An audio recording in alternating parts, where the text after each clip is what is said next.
You're listening to the Monday Night Community Show with Daniel on BRFM. This is the Daniel Monday Night Community Show on demand through YouTube. Thank you very much for choosing to listen to us through this method. If you'd like to keep up to date with when I add new interviews, then subscribe to this channel. Malcolm, it's good to see you here in the studio. Yeah, hello Daniel. It's good to see you. To see you again, actually, because I've met you before at some of your visits.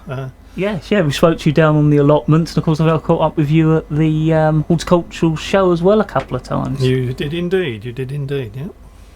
So, of course, our listeners are probably used to Dave Hale doing the slot, so I think you're going to talk about the reason for the change first of all.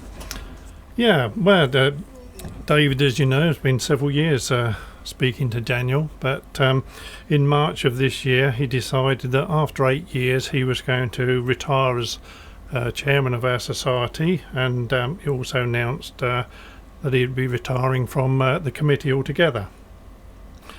I mean, really, in that time, David's worked really hard for the society, and he's carried out far more duties than was ever expected of him. So now, although it's sad to see him go, he can now sit and relax. He can perhaps put his feet up with his wife Angela and a good cup of tea and watch the produce on the allotment grow. Carry on allotmenteering, you might say. Sounds like a title of a comedy film. But yeah, so the other thing is that he can now carry on allotmenteering, and he doesn't have to worry what's going on around him. And just take this opportunity once again from the committee to say that thanks for all your hard work in your past, and thanks to Angela for all her support as well. You wanted to talk a little bit about the new chairman and the society as an introduction. Yeah, well, with the retirement of David, we obviously needed a new chairman, and our new chairman was voted in, another David, or Dave as he prefers to be called, and it's Dave Gaze. Dave works in the agricultural industry, but he's been a plot holder for around about 8 years, and he's been a committee member for about 4.5 years, so he knows quite a bit about the goings on, and he'll put his slight slant on how things go. No big changes really, because you don't really need many changes. Well, the society, it's been running for over 50 years now. Not sort of sure exactly how many years, and it's based at 2 sites. We've 2 allotment sites here in Sheerness. One's at Richmond Street and Nursery Close, and the other one is at Medway Road. We have about 50 plots in all. 90. I beg your pardon. We've got 90 plots at Richmond Street and about 50 plots at Medway Road. And membership of our committee, of our society, is around 180 people. Now, anybody who's quick on maths, you might think, hang on a minute, we've got not enough plots there for the amount of people. And you're right, because you don't have to be a plot holder, you can be just a member of the society. That has its advantages, because we have a couple of shops, and in there you can buy bits and pieces at a reasonable discount. Things like seeds, plants, plant feeds, fertilisers, composts, certain tools, and then we have things like canes, poles, sticks, anything that you might need for your allotment plot. We're sort of quite a happy, welcoming bunch of people, and if ever you want to come along and have a chat and see us, please do. We'll be really pleased to see you. Quite a lot of nice, friendly banter. Now I know you want to talk a little bit more about allotmenteering next. Yeah, well, those wanting to take up allotmenteering, few little things to think about first, because it does take a little bit of commitment. But obviously, if you've got a very small or no garden at all and you want to grow your own vegetables and fruit, then an allotment plot is the ideal place to do that. It can take a few hours during the week to come down and do whatever you need to do. Plenty of fresh air, and of course there's the exercise side for it, because it's quite energetic. And at the end of the day, you can end up with some nice fresh vegetables and fruit that you can eat. And also, we sort of encourage you to sort of bring along the children, because they're the future allotmenteers, and with gardening and everything sort of coming out more and more now. It's really good to get them involved early. The other thing is that, again, as before, there's a lot of banter and tips between all the other allotment tiers. So you come along, sit and have a cup of tea and have a chat to whoever's about. So when you start, the ideal thing is not for too big a plot. Probably a 5-rod plot is the ideal starting place, which my partner Jan and I, that's what we've got, and we find that's big enough for us, and there's plenty of room to grow all the bits and pieces that we need. And as I said, you've got help from the shop, you've got tools and bits and pieces that you can hire to help you along. And I think you wanted to cover a little bit about vacancies and also the cost of renting an allotment plot. Yeah, well, vacancies, it's very little, unfortunately, because at Richmond Street Nursery Close End, at the moment there aren't any vacancies, but anybody who's interested, there are still about 5 or 6 plots at our Medway Road site. So that's what we have got available. Now, obviously, there is a bit of cost involved, and I think really our costs are quite good value. For 3 years running now, there's actually been no increase on rental of the plots, although unfortunately, because of the huge increase of water usage, we've had to put up our annual water charge to each of the plot holders, and that went from £1.50 a rod to £2 per rod. But at least it allows us to continue supplying water, which many allotment sites don't, and it makes it so much easier if you can attach your hose to somewhere nearby. So a 10-rod plot, that costs £41.50 a year. And that's made up of £25 for the ground rent, £15 for the water, and then there's £1.50 is your society membership. But for those that go for a smaller plot, the 5-rod size, that's £21.50 a year, and that's £12.50 for the ground rent, £7.50 for the water, and £1.50 for your membership. There are 1 or 2 plots at slightly different sizes, and of course obviously the rentals for those vary accordingly. But if you want to know a little bit more, you can contact our secretary, Mr. Brian Williams, and if not, you can always come down and see us every Sunday morning at either site, 9 till 12. Come down and have a natter, look round the site, meet a lot of friendly people. We'd look forward to seeing you if you were interested. And don't worry, we'll give you those contact details out as well towards the end of the interview. I think we're going to cover a little bit about what you can be doing in the allotment and gardening at the moment. Yeah, I have to sort of say it first, and I'm not a big expert gardener. I'm more your lazy gardener. I like things to be as easy and as simple as possible. And August is a lovely time, because this is the time that you should be reaping the rewards for all your hard work. Summer vegetables, they should now be ready to harvest. Your tomatoes, your cucumbers, your beans, cabbage, cauliflower, carrots, peas, and there's plenty of soft fruits coming along as well.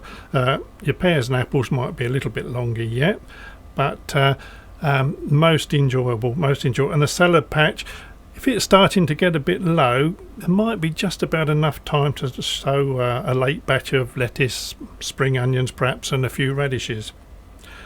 Of course, as the other work that does need doing is the watering, and you still need to keep watering your plot, or I should say at this point, the plants, not the plot. This is sort of a big issue with our water usage, that you water your plant, not the plot. And then there's the dreaded weeding and hoeing.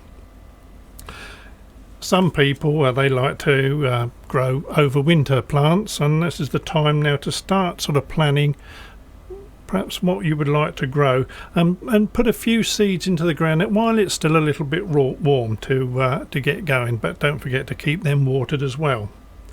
So if we look in your garden, this once again is a beneficial time, because this is when you've got all your blooms, all your flowers and everything should be now in bloom. Your garden should look lovely, but don't forget to keep deadheading, to keep more flowers coming through. Again, in the garden, keep on watering and then feeding, especially those hanging baskets. Keep them going as long as you can. The dreaded lawn mowing, You need to keep on mowing the lawn, and hedges need trimming, although that should soon start to calm down a little bit. And on another little issue, if you feed your birds, they might not need quite as much now that the youngsters are growing, but they still need some. Keep putting out a bit of food and plenty of water for them. And I think looking ahead at what you can be doing in the allotment and the garden, we're going to be looking ahead at the next couple of months, a bit of September and into October. Yeah, well, this is the time now that the weather can start and change a little bit. It can cool and we can get the dreaded frosts. So really, you need to be now, if you haven't already done so, start to harvest those potatoes and carrots and perhaps the last of your onions. You can store for the winter in paper sacks and keep them nice and cool, frost-free and dry, and they should last you all over the winter months. Tender crops now of fruit, they really should have been harvested. If not, you should be picking those before the frosts attack them. And things like apples and pears and plums, they should now be ready. So you can start picking and munching those. If you've got autumn raspberries, they should about be ready now. So when you've harvested, don't prune the canes back just yet. Wait until sort of later winter or early spring. And if you've got any of those green tomatoes left over, don't throw them away. Green tomato chutney is lovely, but if not, just try ripening them off. You can simply leave them on your windowsill to ripen, or if not, try put them in a drawer with a ripe banana. Surprising how quickly they ripen off. So, jobs around and about. As you harvest all your bits and pieces, you can now start using a lot of the waste for a new compost heap. You don't really want to put it on the existing compost heap because you need that now to be finishing off, so that's ready for the start of next year. So start a new compost heap. Keep clearing those weeds. And what a lot of people do, they sow green manure. You can buy now what they call a green manure, as various varieties. And the idea of that is that once it grows, you dig it in next year, and it's supposed to help with composting. I personally don't, because I tried it once and I found I couldn't tell the difference between the weeds and the green manure, so everything needed turning in, which doesn't do good on the weed side. And gather in any seeds you want to use for next year, because remember, there weren't always garden centres. People used to use their own seeds and they stored them and grew their own ones next year. So that's an issue to think about. And again, if you are going to sow some winter vegetables and bits ready for the spring, you need to do that now while there's a little bit of warmth in the ground. So to your own garden. Again, you probably might find there's still a bit more of mowing to do and a bit more of watering of the different plants, but keep an eye on those frosts, and any mulchings you've got from leaves, etc., put around. Some of the plants are a little bit delicate. It'll help keep the warmth in and protect them a little bit. Still continue. You should be able to get a little bit longer out of your hanging basket, so keep feeding and watering those. And if we have the warmth, keep deadheading those plants. If it remains nice, you could still keep a good few blooms going. And start, it's tidy up time a little bit now, as you start tidying up and clearing the plants and bits and pieces. You've got to then start and plan what you're going to do next year. But that's some of the jobs that you can do now in the garden. So I know you wanted to cover a little bit about starting a new garden at this time of year. Yeah, well, there's sort of three scenarios here really. You're sort of looking at someone that moves into a new house and they've got what's basically a building site in their backyard. Not a lot. Planning, you can start planning. You can really need to clear as a lot of the old debris as you can, get that down the tip or wherever, and start introducing a bit of compost and a bit of topsoil. And really it is a case of leaving that and letting it settle. But the thing is that if you want something, you just want something there, you can look at lawns. Turf will still take at the moment, but beware, grass doesn't like cement. If you've got a lot of old cement in there, wait before you put any grass down. But of course, patios, stone areas and decking, they can make a bit of a start and start to look like some sort of a garden. and you can in over the next month or two start putting a few bulbs in ready for the spring. So if you've got a garden that's basically prepared and ready to go, again it's planning. And as before, lawns and stoned areas, etc., they look good. They give you an almost instant start. And if you pop down to your local garden centre, see what they've got, what will give you a bit of colour now. You can put it's probably more on the shrub side, but there are still a few plants that you can put in now that are going to give a bit of flower. But don't cram in lots of bits now, lots of winter plants, because remember, come the spring and summer, there's going to be lots of bits and pieces again. So, as I say, don't go just over the top. Just think about what you've got. The third thing is if you've inherited a jungle. Planning, initially I would look to see what you've got there. Dive on in, cut the grass back, not too short because you don't want to damage the grass. Have a look what's in. If there's borders, it might not be the borders you want, but for the moment get rid of all the weed and all the bramble, clear all those out, and if there are any straggly old shrubs, don't dig them out, cut them back and see what they do, so that over winter that all has a chance to settle. Come the spring and that, you'll see what you've got. You may be surprised that lots of little bulbs and all bits and pieces might all crop up, and that might give you some new ideas. So that's a few hints on getting us garden started this time of year. So we are at the moment talking to Malcolm. We're talking to him all about gardening. It's all part of our regular gardening and allotment plot slot here at the Monday Night Community Show. Of course, he's from the Sheppey Horticultural Society, and I think you're going to talk about whether it's always worth growing your own fruit and veg. Yeah, well, this is it. I know people say, in fact Jan and I, we always say sometimes when you walk into the budget supermarkets and they've got veg at 49p, and the bigger supermarkets it's not much more, and you think, oh, is it all worth it?